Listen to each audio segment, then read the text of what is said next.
Hello,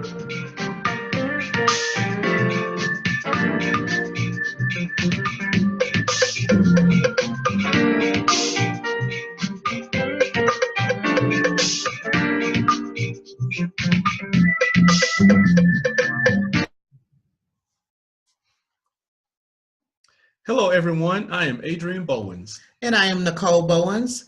And we thank you for tuning in with us for another episode of Marriages of the Kingdom with Adrian and Nicole. We are coming to you from WYTV7 Christian Broadcasters Network out of Charlotte, North Carolina. We are a nonprofit organization, and we do appreciate your donations so that we can continue to build marriages nationally and internationally. Our topic of discussion for today is a very heavy topic, but it has to be discussed. Our topic for today is infidelity in marriage and the restoration process. Just know that if you have experienced infidelity in your marriage, it is not the end of the world. And I want to repeat that. If you have experienced infidelity in your marriage, it is not the end of the world. God can and God will restore any situation if you allow him to. So before we get started, we need you to understand that it is important to remember that marital infidelity, like all sins, can be forgiven. Right. The adulterer or the adulteress is not beyond the reach of God's grace. As the sinner repents and God forgives, the betrayed partner is also required to forgive. Mm-hmm. And we know that's a hard thing to do, but as Christians, the betrayed partner is required to forgive their spouse. Mm-hmm. Jesus said that if we do not forgive the sins of others, our own sins will not be forgiven. To forgive and forget does not happen automatically for most people. And of course, it's not an easy process. And we're not here today to say that it is an easy process, but we're here to let you know that it is possible. The road to restoration can be long and painful. The main thing to remember is that no one other than the person that was betrayed can decide how long their restoration process is and how long the healing process will take. And I want to repeat that again. Yeah. Only the person who has been betrayed can decide how long it will take them to forgive, how long the healing process will take. So we can't try to make people forgive because we think they should at a certain point. So if they've been betrayed, they do have to forgive, but it's up to them how long that takes. That's right. But we have to know that God's grace is sufficient. Absolutely. And you mentioned the road to restoration. Yes. And I want us to understand that as we go on the road to restoration, there are a lot of emotions that are going to take place. You may feel anger, disappointed, hard-hearted. And even if you're the one who's been betrayed, oftentimes you will start pointing the finger at yourself. Start making excuses saying, well, wasn't I good enough? Or what did I do wrong? I know I work late hours on my job. Is that a part of it? Well, we have children and I got to make sure I take care of the children. Was that a part of it? I want us to understand that along the road of restoration, don't beat yourself up too bad because it's not your fault. It's not your fault. Absolutely. There are a lot of things that go into play, and we're going to discuss some of those things as we go through. But just understand that on the road to restoration, which means you're on your road to happiness, there's going to be a lot of heartache, a lot of pain, maybe some sleepless nights, maybe some tears shed, but just understand that you are on your road to restoration. Yes. Okay. Marital infidelity or unfaithfulness occurs when a husband or a wife goes outside of the marriage to engage in an emotional or physical relationship with someone else. Now, there are a number of reasons for adultery, but the majority of cases occur because of a need to be emotionally connected. Again, there is a need to be emotionally connected. We all have a deep need to be wanted, needed, and understood. Ideally, This need is met in a marital relationship. However, if it is not met, then a spouse may look to connect emotionally and or physically elsewhere, which then results in marital infidelity. And I want to say something there. One of the things you just mentioned is that a lot of times when people step outside their marriage, they're pretty much seeking something. They're wanting something. They're needing something. They need to be understood. What we all need to understand, however, is it goes back to communication. If there is a need that you feel is not being met in your marriage, you need to communicate that to your spouse. There is never any reason or any excuse that it's okay for you to step outside your marriage. There's no excuse that anyone could ever come up with. But if there is a need that is not being met, please make sure that you communicate that to your spouse so that they understand what is going on with you, and so that you give them the opportunity to meet the need that you have. Very good. And just as we discussed on another episode, communication is key. So watch your mouth. Communicate it properly. Yes. You don't want to come across harsh or like you're nagging, but come across in the right way, in the proper way, and let your spouse know what's needed or what need isn't being met. Okay? Absolutely. So what constitutes infidelity in your marriage? Only you can define this in your marriage. But as for us, what constitutes infidelity is texting, emailing, phone calls that are inappropriate. That's our definition of infidelity. Yes. Again, our definition is texting, emailing, or making phone calls that are inappropriate. Okay, that's our definition of infidelity. And of course, any type of inappropriate physical contact with anyone other than your spouse. Correct. Let me say it again. Of course, any type of inappropriate physical contact with anyone other than your spouse. Absolutely. That constitutes a part of infidelity as far as this marriage is concerned. Yes, and for us, like Adrian stated, our definition is texting, emailing, placing phone calls with others other than your spouse that are inappropriate.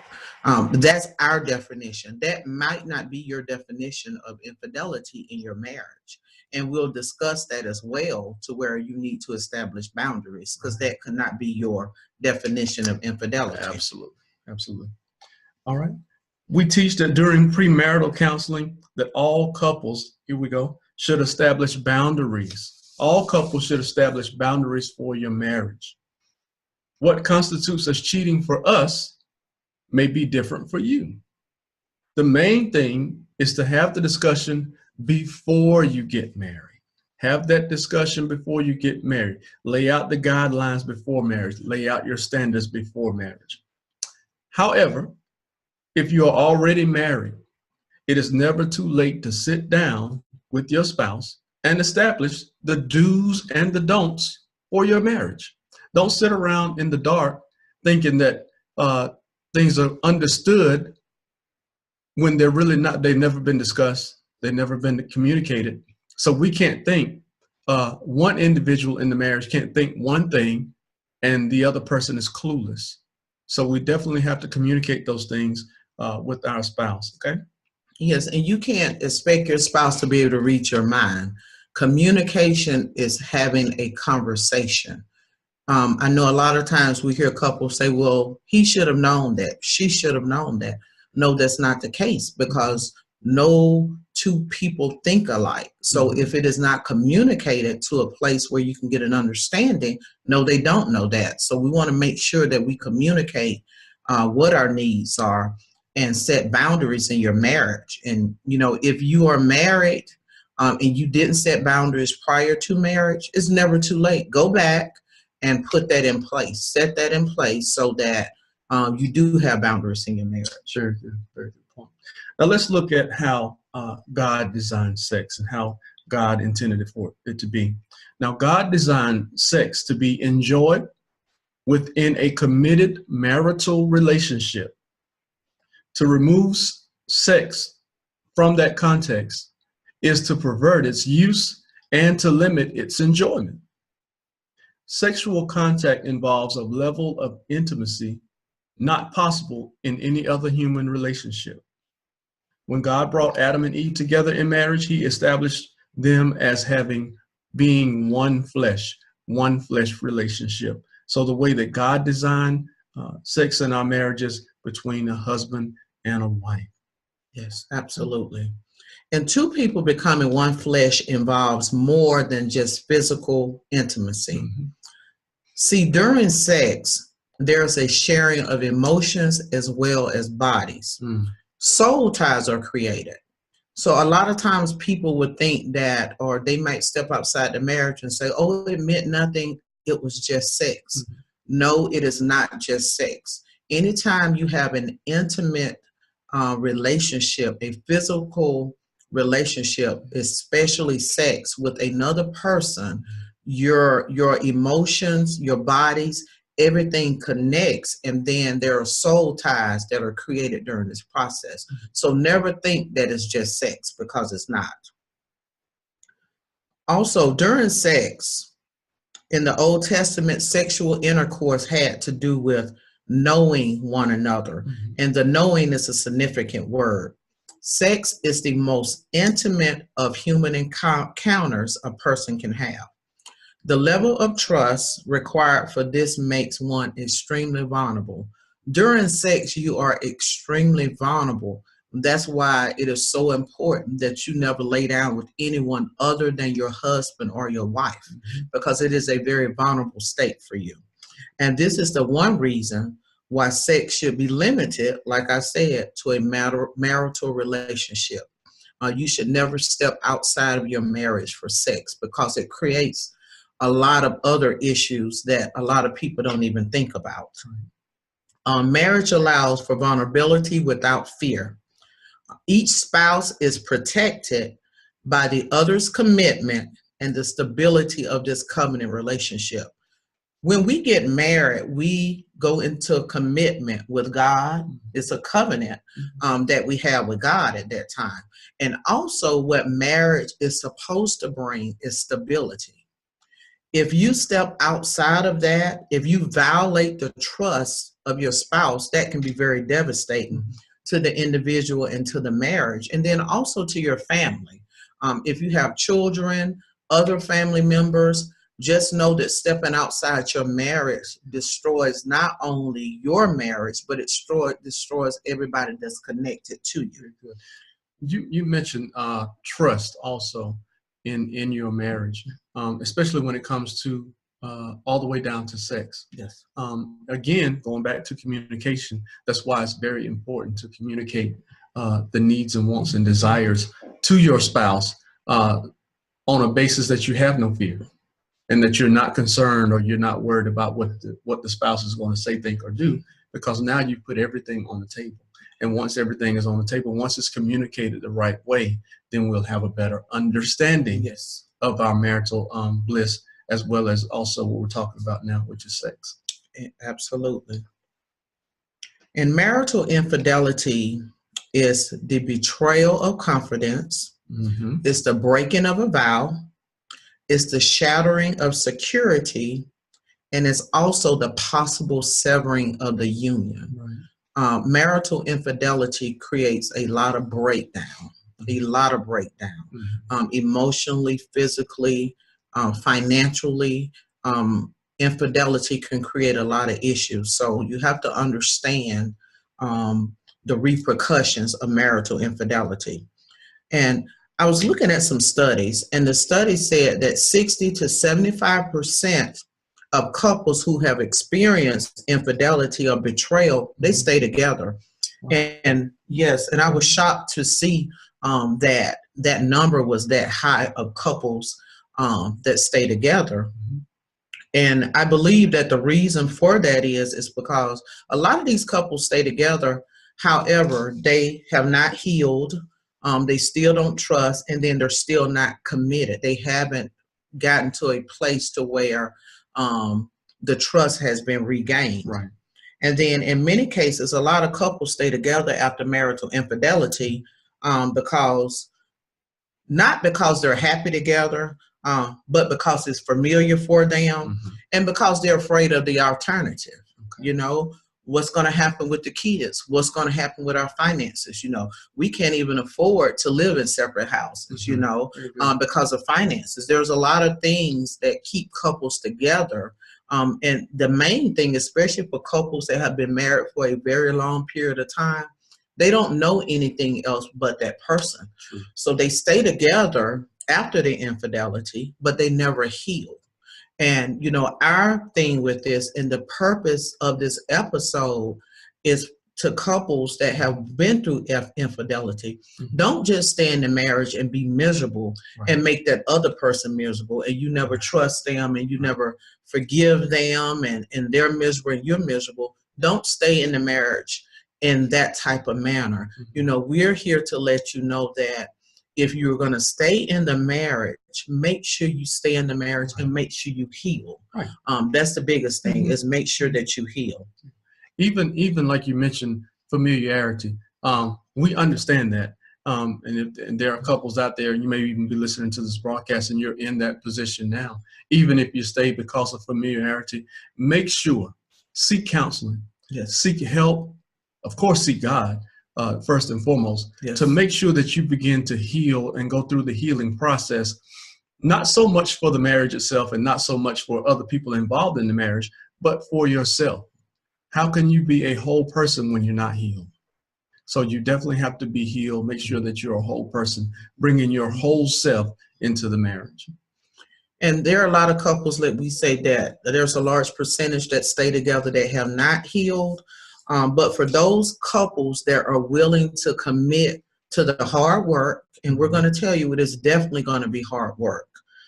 Anytime trust has been broken, there is a real rebuilding process that has to take place. And it can be a very long process for some. So those that are willing to go through the process, to put in the hard work, they can make this happen. One of the things that couples have to do after marital infidelity, one, they have to identify their weaknesses. What is it that got that person to that place of brokenness where they felt that it was okay to step outside? You know, identify those things. And then the next thing is to go back and correct your mistakes, correct your wrongs. That is very important. Correct your wrongs. Make sure that you do that. These couples that go through this process have an excellent chance, not only of staying together, but coming through the process with an even stronger, happier, and a more fulfilling marriage. For a lot of couples that we've spoken with that have been through this process, that have actually healed, one of the we hear is that their marriage is even better than it was prior to the infidelity. Why? Because they put the work in. They put in the work that should have been put in prior to the infidelity, and they were willing to put in the work. But it definitely takes both spouses in order to make this happen. Very good, very good. And this is a very, very heavy subject, as we stated from the onset, that we're talking about today. It is. But you have to understand, there is light at the end of the tunnel. Yes, there is light at the end of the tunnel. Okay, you can recover from infidelity in your marriage. The first thing is to admit your wrongdoing without blame. Let me say it again. Admit your wrongdoing without blame. That's very important.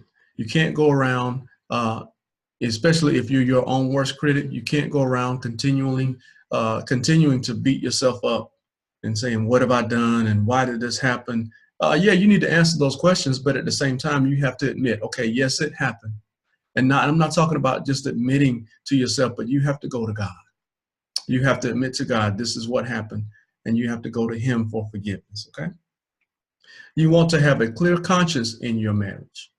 You got to have a clear conscience in your marriage throughout your entire marriage. The Apostle Paul wisely stated, so I strive always to keep my conscience clear before God and man.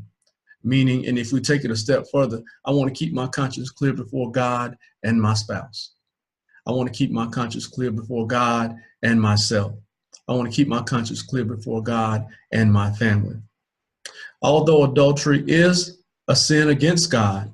First and foremost, we have to understand that. I don't think we don't say that enough in society, and society places upon us through TV, internet, billboards, everywhere. There are also subliminal messages about sex and sex and sex, but they're not saying anything about sex and being married. So although adultery is a sin against God, we have to understand that. The Bible also says that our bodies do not belong to ourselves anymore once we're married. Your body doesn't belong to you. Your body now belongs to your spouse. But also it says to the one that we're married to. That's found in 1 Corinthians. So just in case you wanted to go fact check. But you have to understand the physical act of sex is the symbol of the way a married couple becomes one flesh. When God joins them together in marriage, they become one flesh. So the two shall become one. For these reasons, a person who has committed adultery should pray, and allow the Holy Spirit to lead him or her, confessing the infidelity at the appropriate time. That's important. That's very important. You have to confess the infidelity at the appropriate time. A guilty conscience will not go away simply by trying to ignore it. It won't go away.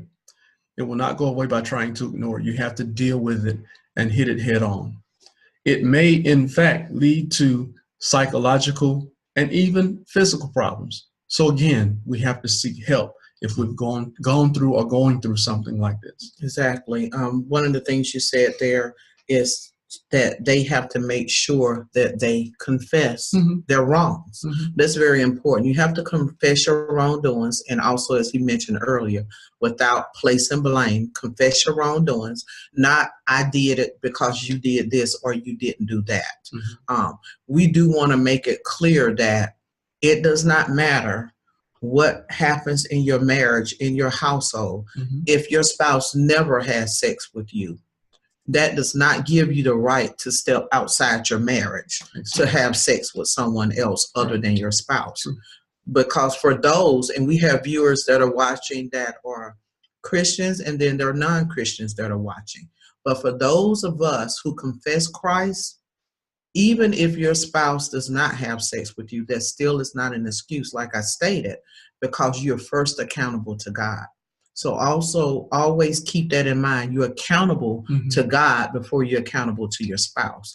So your relationship with God is what will keep you in check when it comes to your marriage. And we need everybody to understand that. Very good. Very good.